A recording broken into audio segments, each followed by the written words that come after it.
பிள்ளைகள் என்ன படிக்கணுங்கிறத வந்து பெற்றவங்க தான் முடிவு பண்ணுறாங்க. என்ன படிக்கணும், நாளைக்கு என்ன வேலைக்கு போகணும், என்ன தொழில் செய்யணும், அப்போ அதுக்கு தகுந்த மாதிரி இப்போ என்ன படிக்கணும் அப்படிங்கிறத பெற்றவங்க தான் முடிவு பண்ணுறாங்க.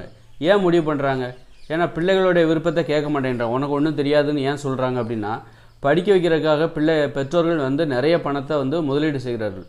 பிள்ளைகளுக்காக செலவழிக்கிறாங்க. லட்சக்கணக்கான பணத்தை பிள்ளைகளுடைய படிப்புக்காக செலவிடும் பொழுது, அப்போ வந்து அந்த பிள்ளைகள் வந்து சரியாக படிக்கணும் அப்படிங்கிற அந்த கவனத்தில் வந்து நீ என்ன படிக்கணுங்கிறத நான் தான் முடிவு பண்ணுவேன், உன் இஷ்டத்துக்கு நான் விட முடியாது. ஏன்னா நீ உன் இஷ்டத்துக்கு நீ படித்தா கூட என்னுடைய பணத்தில் தான் நீ படிக்க போகிற, அதனால் என்னுடைய விருப்பத்துக்கு தான் நீ படிக்கணும் அப்படின்னு பெற்றோர்கள் வந்து ஏன் பிள்ளைகளுடைய படிப்பில் அவங்க முடிவு எடுக்கிறாங்க, பிள்ளைகளை முடிவு எடுக்க விட மாட்டேங்கிறாங்க.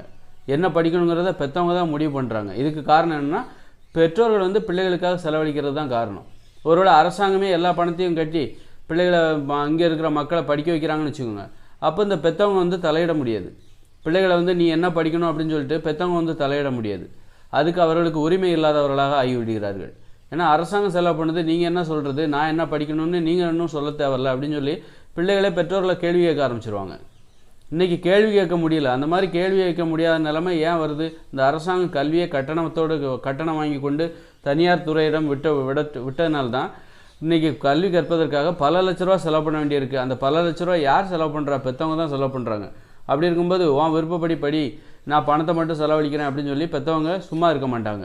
அதனால் நிறைய பணத்தை போடுறோம், அந்த பணத்தில் எந்த இழப்பும் வந்துடக்கூடாது, அந்த பணம் ரிட்டர்ன் வரணும், அது திரும்ப அந்த பணத்தை நம்ம எடுக்கணும் அப்படிங்கிறதுக்காக அந்த பிள்ளைகள் என்ன படிக்கணுங்கிற முதற்கொண்டு எல்லாத்தையுமே வந்து என்ன படிக்கணும், நாளைக்கு என்ன வேலைக்கு போகணும், அதுக்கு தகுந்த மாதிரி இப்போ என்ன படிக்கணும் அப்படிங்கிறது எல்லாத்தையுமே வந்து பிள்ளைகளுடைய விருப்பத்தை கேட்காமலே அந்த பெற்றோர்கள் முடிவு செய்ததற்கு இதுதான் காரணமாக இருக்கிறது. அதனால் சுதந்திரமாக பிள்ளைகள் தங்கள் விருப்பத்திற்குரிய ஒரு பாடத்தை தேர்ந்தெடுத்து படிக்கணும், தாங்கள் விருப்பப்பட்ட தொழிலை பண்ணணும் அப்படின்னா முதல்ல வந்து இந்த கல்வியெல்லாம் வந்து அரசுடைமையாக்கப்பட வேண்டும். கல்வித்துறை அனைத்தையும் அரசாங்கம் கட்டணமில்லா கல்வி கிடைக்க வேண்டும்.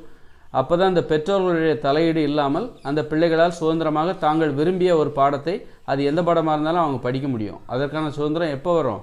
கல்வியை அரசுடைமையாக ஆக்க வேண்டும். இந்த பெற்றோர்களுடைய தலையீடு எதுக்காக வருது? பிள்ளைகளை நிறைய லட்சக்கணக்கில் செலவு பண்ணி படிக்க வைக்கிறனால தான் பெற்றோர்கள் வந்து உரிமையோடு தலையிடுகிறார்கள், அதிகாரத்தோடு தலையிடுகிறார்கள்.